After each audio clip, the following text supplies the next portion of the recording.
लोग साफ साफ सुन ले ना कि लड़किया के कोहे के मतलब का बात गलबा भइल बेहाया हो तो काहे ला बेहाया भइल, चली हम विस्तार से बतावतानी।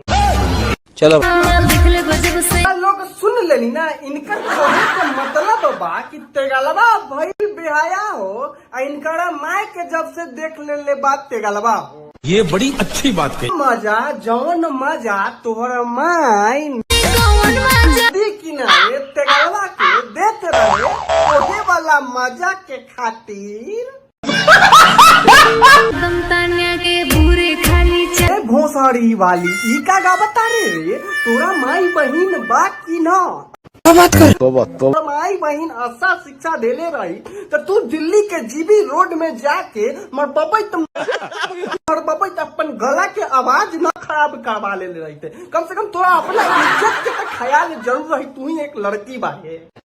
साले का खोपड़ी चाहे लगते गलवा ओ कर काहे कि तोरा माई किया तोहर बहिन के तोर आस पड़ोस के लोग के न लाइट लाइट ते गलवा के मन बढ़ गईल बा।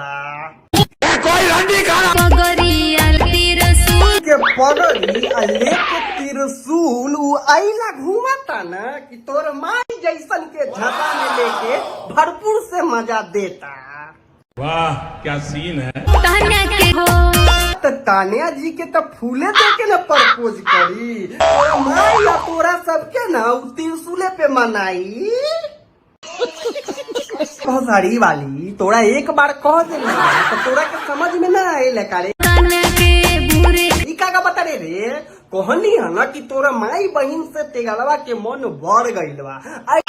लगी तेगलवा एने ओने भटकता बेचारा ताकि तोरा जैसन के लैत लैत न गला के आवाज भी खराब कर देले।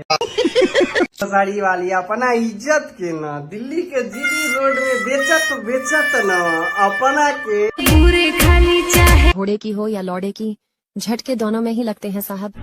प्रचार भी करे लगले है, सोशल मीडिया पे आके हगे लगले है।